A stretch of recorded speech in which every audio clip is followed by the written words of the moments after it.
Hola, ¿cómo estás? Bienvenido a este video donde te vamos a explicar la metodología que utilizamos para nuestra tesis titulada Análisis fitoquímico y evaluación de la capacidad antimicrobiana y antioxidante de la planta Terminalia catapa.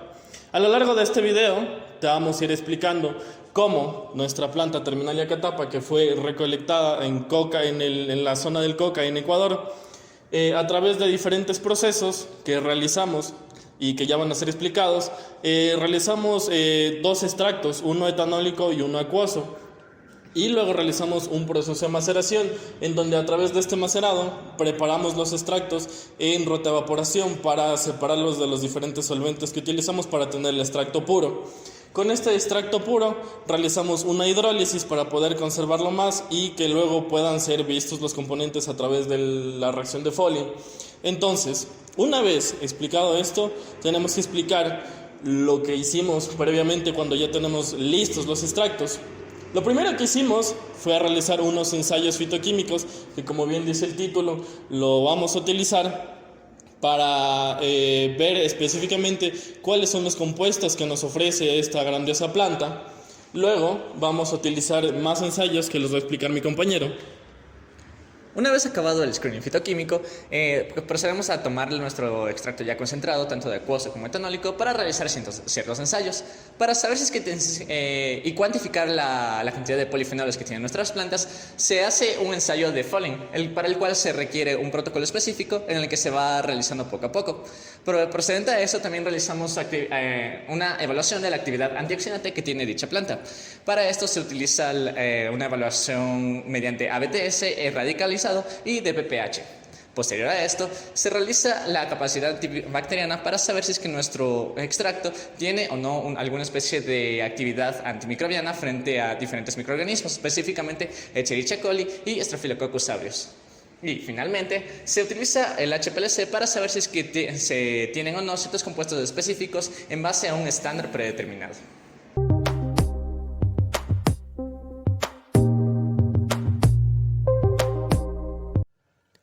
Las hojas inocentes del almendro de las Indias fueron recolectadas en la ciudad del Coca, en el cantón Francisco de Orellana de la provincia de Orellana, en el mes de enero del 2023, obteniendo una cantidad aproximada a los 2 kilogramos. Para recolectar las hojas de Terminalia catapa, es necesario el uso de tijeras, recortando el material vegetal a partir del peciolo de las hojas para ser guardadas en un costal y ser transportadas hacia el laboratorio. Para su identificación y la obtención de una certificación, al obtener una de las hojas con rama y flor de la especie de interés, se realiza un proceso de secado básico, usando bloques y papel periódico que cubra todo el material vegetal. Se le pega en una cartulina A3 y se le coloca un membrete con su información básica para entregársela a un técnico especialista que la identifique. Para la preparación de los extractos, las muestras del material vegetal obtenidas se las somete a un protocolo de lavado en el área de biología vegetal, mediante agua común para retirar los restos de partículas de tierra y otros agentes que podrían interferir con el procedimiento. Posterior a esto, las hojas enjuagadas se someten a un lavado con hipoclorito de sodio al 1% por 5 minutos. Para eliminar los rastros de la suciedad de agentes contaminantes que podrían ser presentes, se realiza este procedimiento y luego deben ser enjuagadas con agua destilada y trasladadas a un papel periódico para su secado. Luego de este proceso, se proceden a dejar las hojas en cámara climática con un control de humedad por cerca de 7 días para eliminar todo rastro de humedad. Una vez secas las hojas, se hace uso de un procesador de alimentos para garantizar un adecuado molino de hojas. Una vez obtenidas las hojas molidas, se preparan 2 macerados en un frasco ámbar de 1000 mililitros o 1 litro, un acuoso y otro etanólico, ambos en una relación de 1 a 10, una parte de hojas y 10 partes de solvente. Los solventes utilizados para la extracción por maceración serán agua destilada para el extracto acuoso y etanol al 70% para el extracto alcohólico. Es así que, mediante el uso de una balanza, se pesa 70 gramos de material vegetal seco y se añade 700 mililitros del solvente respectivo en cada caso a utilizar, y se dejan reposar durante una semana, agitando levemente cada frasco por lo menos 3 veces en la semana. Pasando este tiempo, se procede a filtrar las muestras con el uso de una bomba a presión conectada a un kitasato con papeles filtro.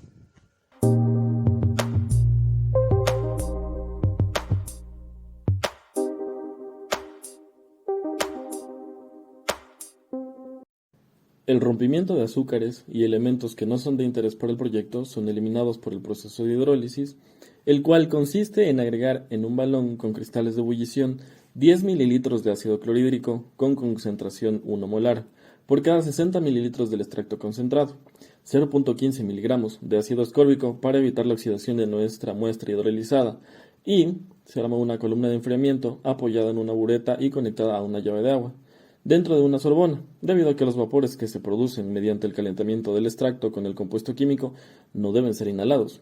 Finalmente, se enciende una manta de calentamiento bajo el balón y se conecta a la columna de enfriamiento, donde se quedarán alrededor de 1 hora en condiciones de oscuridad. Acabando el proceso, se reserva el hidrolizado en frascos ámbar de 100 mililitros.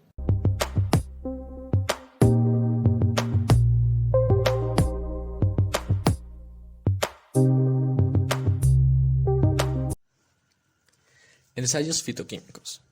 Al extracto acuoso se lo debe mantener en refrigeración, tanto como el etanólico. Los ensayos del tamizaje se los debe realizar a una brevedad posible debido a que estos extractos podrían ser muy estables y se podrían echar a perder. En dicho caso, los resultados que se obtendrían no habrían sido reales. Los ensayos fitoquímicos se realizaron en su mayoría siguiendo el protocolo establecido por Arias y Rodríguez en 2014, donde se utilizaron extractos alcohólicos y acuosos de la planta de Terminalia amazonia. Esta pertenece al mismo género que la planta objeto de estudio Terminalia catapa. Estos ensayos permiten determinar cualitativamente la presencia o ausencia de metabolitos secundarios en nuestro extracto vegetal. Se realizaron 3 repeticiones de cada ensayo en tubos de ensayo para obtener una mayor precisión en la identificación de los componentes. Los mismos protocolos se utilizaron tanto para el extracto acuoso como para el extracto etanólico, utilizando tanto el extracto crudo como el concentrado de nuestras muestras. Saponinas. El primer ensayo es el ensayo de espuma. Para la identificación de saponinas en el extracto es necesario verificar la presencia de esta. Se colocan muestras del extracto en tubos de ensayo y se agita para verificar la presencia o ausencia de espuma. Si se encuentra una presencia estable durante más de 5 minutos, el ensayo da positivo para la presencia de saponinas. Alcaloides. Ensayo Dragendorf. Este consiste en la detección de alcaloides mediante la prueba cualitativa, donde se observa la turbidez y opalescencia y precipitado. Se toma 1 mililitro de extracto en un tubo de ensayo y se disuelve en 1 mililitro del ácido clorhídrico al 1%, reduciendo su concentración en agua destilada. Luego se añaden 3 gotas del reactivo Dragendorf para observar si se forma un precipitado de color naranja. El ensayo Mayer es otra prueba utilizada para determinar la presencia o ausencia de alcaloides. En esta prueba se puede apreciar un precipitado blanco, marrón o amarillento en el caso de dar positivo para dichos componentes. Se toma 1 mililitro de extracto y se disuelve en 1 mililitro de ácido clorhídrico al 1%, con una pizca de sal en polvo para agitarlo. Finalmente se añade de 2 a 3 gotas del reactivo Mayer. En los ensayos de Wagner se forma un precipitado marrón. La prueba es positiva para alcaloides para observar esta coloración.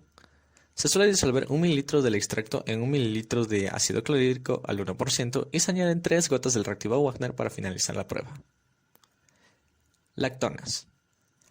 La prueba de Baljic para encontrar la presencia o ausencia de lactonas se realiza tomando 2 mililitros del extracto en un tubo de ensayo para adicionar al reactivo con el mismo nombre de la prueba, es decir, el reactivo Baljic. Se observa si existe o no un cambio de coloración de naranja a rojo. Si se confirma este cambio de coloración, se confirma la presencia de lactonas sesquiterpénicas. Triterpenos. Para el ensayo Lieberman-Bucher, que sirve para encontrar triterpenos dentro de un extracto vegetal, se realizará de la siguiente forma.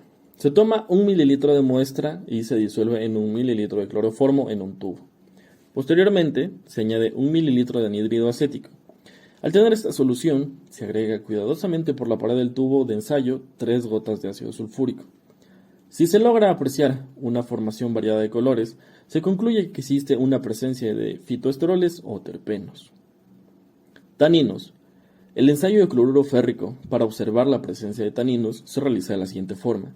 Se toman 2 mililitros del extracto en un tubo de ensayo, al cual se le agregan 3 gotas de tricloruro férrico al 5%.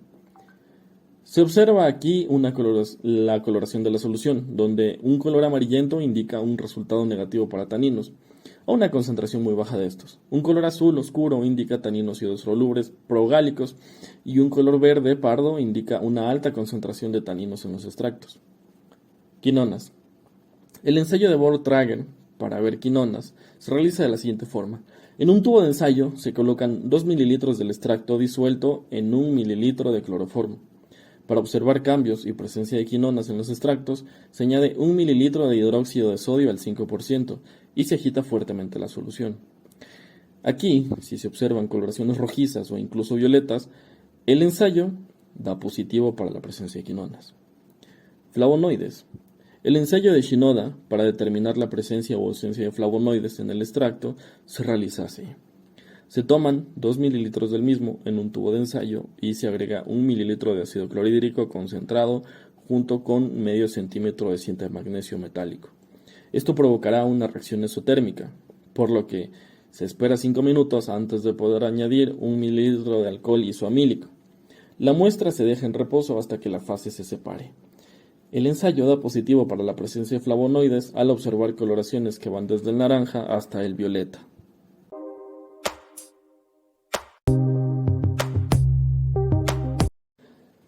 Cuantificación de fenoles por medio del reactivo de Folin-Ciocalteu.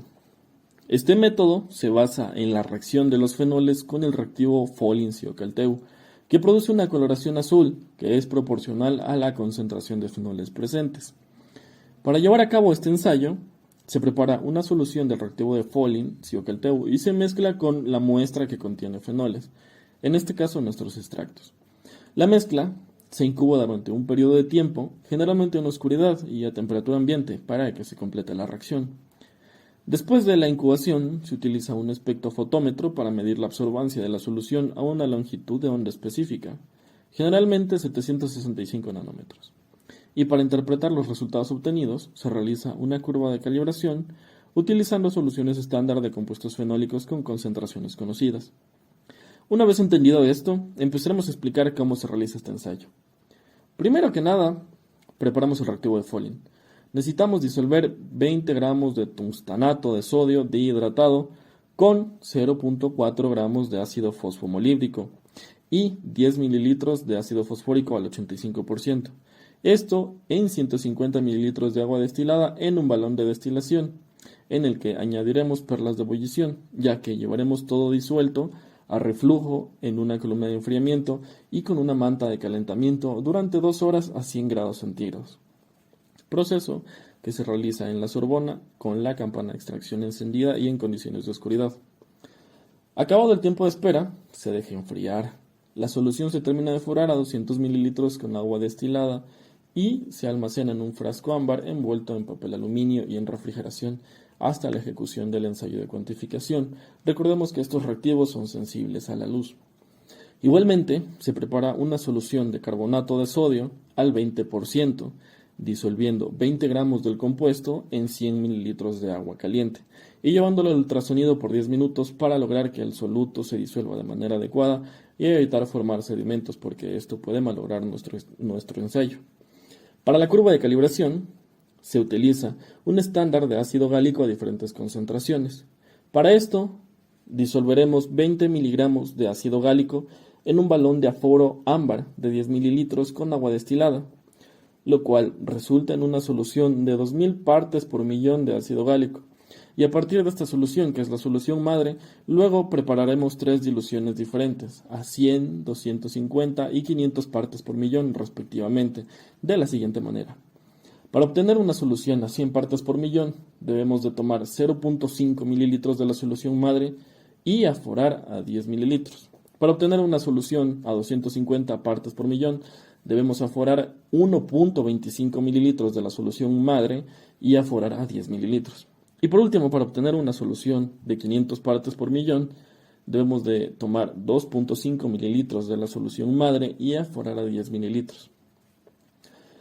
Para la preparación de los extractos, tanto etanólico como acuoso, se realizan diluciones al 5, 10 y 15%, tomando de referencia una solución stock al 30% previamente obtenida para ensayos anteriores.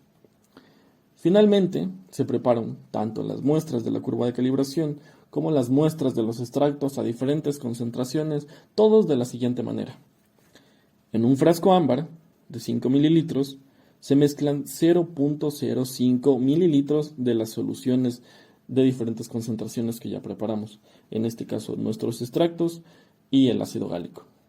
Luego añadimos 3.95 mililitros del reactivo de Folin y se lleva 2 minutos a reposo, para volver a agregar 0.75 mililitros del carbonato de sodio al 20%. Adicional, también se prepara una solución blanco, la cual lleva 4 mililitros de agua destilada junto con el reactivo de Folin y el carbonato preparados de la misma forma que acabo de explicar. Todos los frascos se llevan a oscuridad durante un total de 2 horas a temperatura ambiente. Una vez todo listo, preparamos el espectrofotómetro a una longitud de onda de 765 nanómetros y se debe estar conectado con un computador con software UPS. Para este proceso se utilizarán celdas de vidrio adaptadas al equipo. Primero se realiza la curva de calibración, autocerrando el equipo con agua destilada y leyendo primero la lectura de la solución blanco. Luego se irá progresivamente leyendo cada una de las muestras hasta obtener la curva de referencia, la cual será registrada en un gráfico de absorbancia versus concentración. Como segundo paso, se leerán los extractos de la misma manera, autocerrando con agua destilada y leyendo el blanco de la muestra.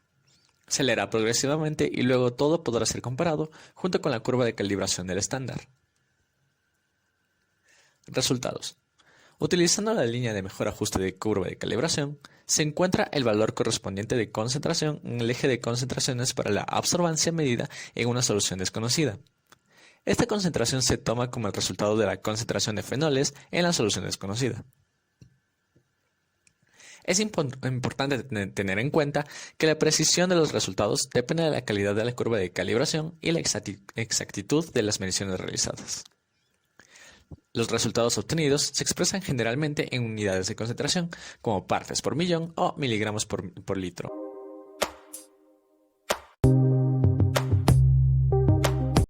En el apartado de antioxidantes explicaremos cómo funcionan los reactivos de ABTS y de PPH. La reacción entre el ABTS y el persulfato de potasio puede generar radicales ABTS+, catión radical ABTS. Estos radicales ABTS+, son altamente reactivos y pueden oxidar otros compuestos químicos presentes en la mezcla. Algunos de los compuestos que pueden ser oxidados por los radicales ABTS+, incluyen el ácido ascórbico, que es el que se utiliza como estándar para la curva de calibración.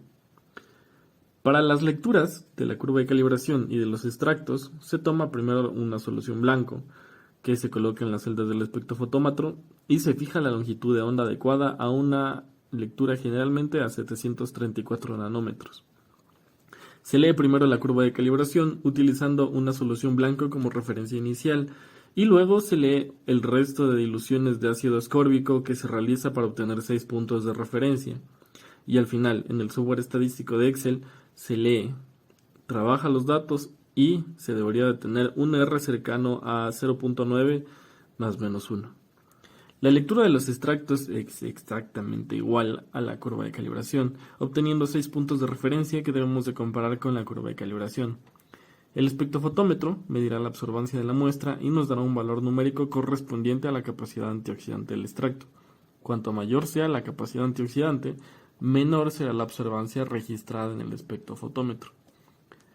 La IC50 se refiere a la concentración de una sustancia que inhibe el 50% de la actividad antioxidante, mediada por la disminución de la absorbancia. La IC50 se calcula mediante la curva de dosis-respuesta, donde se evalúa la actividad antioxidante en diferentes concentraciones de una sustancia.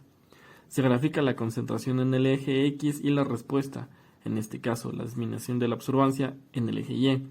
Luego se determina el punto en el cual la respuesta se reduce a la mitad, es decir, 50%, en comparación con la respuesta máxima. La IC50 es útil para comparar la actividad antioxidante de diferentes sustancias y determinar la concentración requerida para lograr un efecto.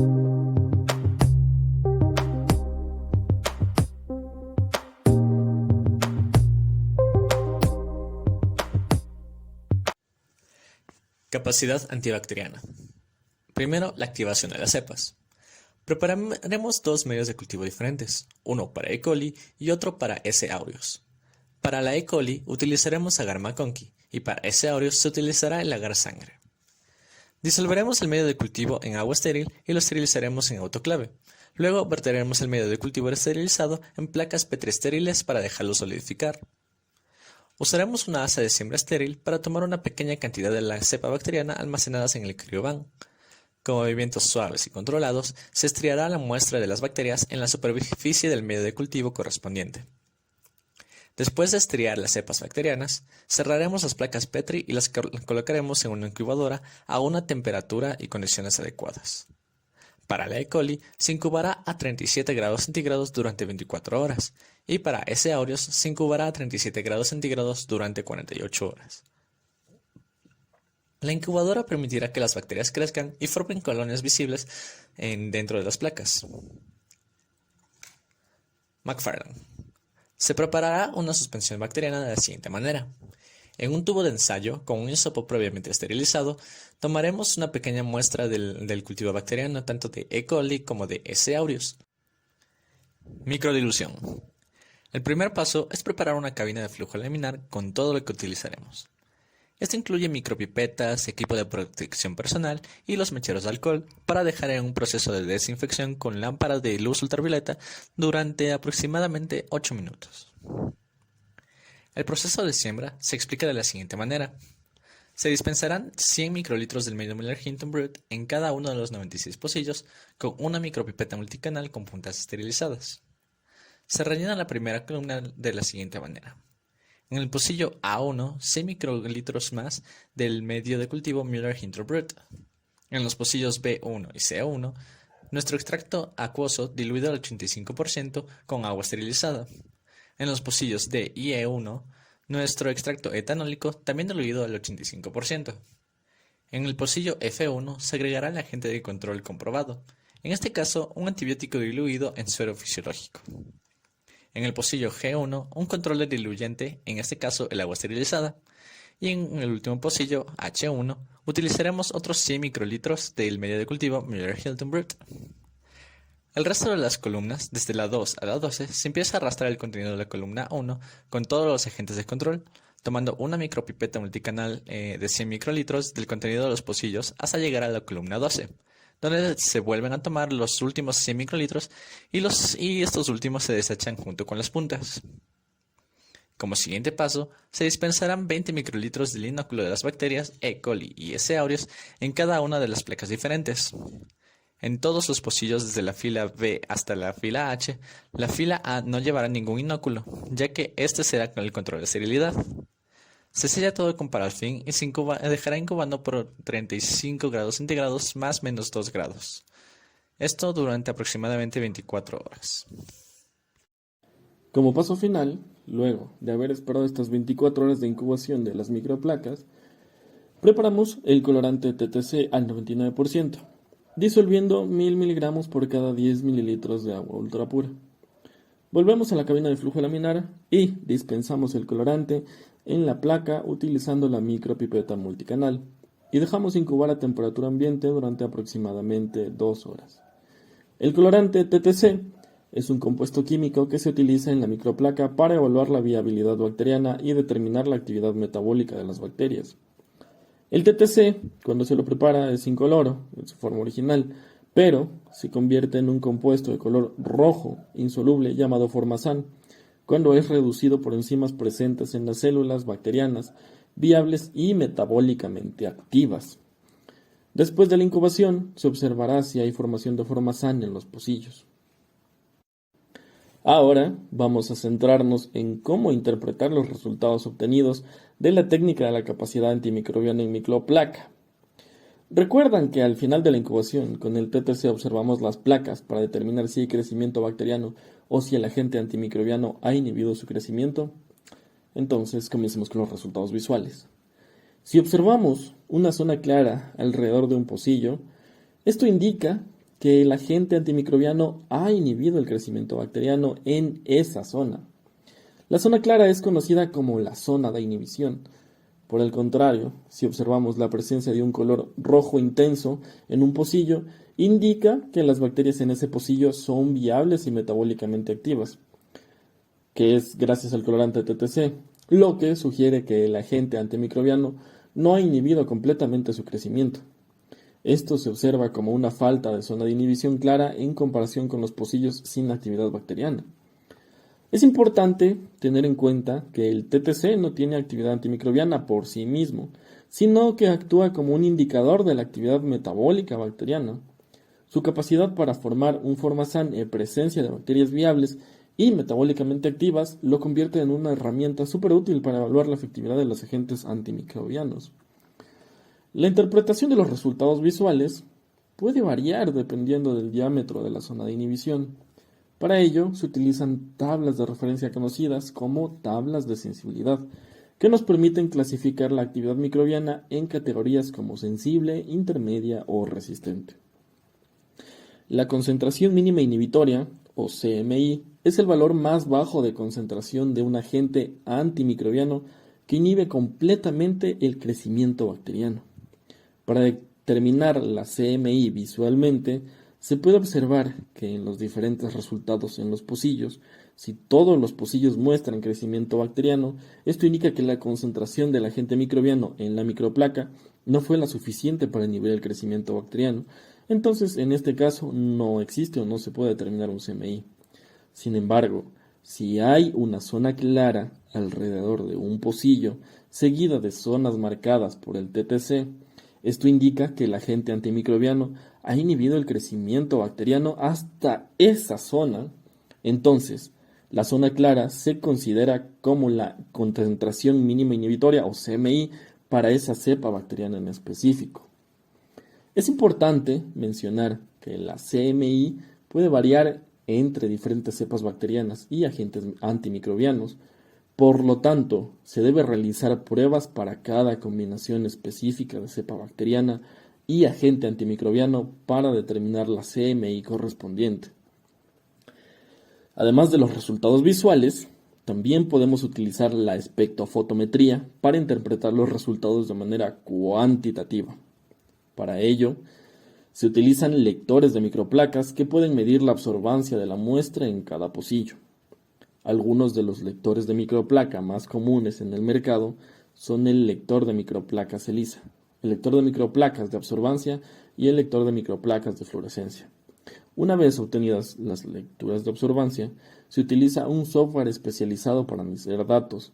Algunos ejemplos de software utilizados en la interpretación de resultados son el Gen 5 para lectores de microplacas Biotech o el Softmax para lectores de microplacas de Molecular Devices. Es importante destacar que el software permite generar curvas de crecimiento bacteriano, realizar cálculos y generar gráficos para facilitar la interpretación de los resultados. En caso de la espectrofotometría, podemos utilizar la curva de crecimiento bacteriano para determinar la CMI, que es la concentración más baja del agente antimicrobiano que inhibe completamente el crecimiento bacteriano que ya hemos explicado.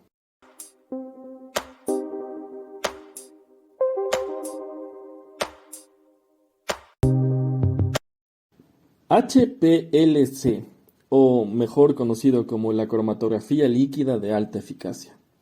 El HPLC es una técnica poderosa que se utiliza para separar, identificar y cuantificar compuestos químicos en una muestra líquida. Es especialmente útil cuando necesitamos analizar sustancias en cantidades muy pequeñas y obtener resultados precisos. Se basa en el principio de la cromatografía, que es la separación de componentes de una mezcla en función de sus afinidades por la fase estacionaria y una fase móvil. En este caso, la fase estacionaria es una columna de alta resolución y la fase móvil es un solvente líquido. Durante el análisis, la muestra líquida se va a inyectar en la columna de HPLC y se hace pasar a través de ella utilizando una bomba de alta presión. La columna está diseñada para retener diferentes componentes de la muestra de manera selectiva, lo que permite su separación. Además, para detectar los compuestos separados, se utiliza un detector sensible que registra esta señal. Esto nos permite identificar los picos correspondientes a cada sustancia y determinar su concentración en la muestra.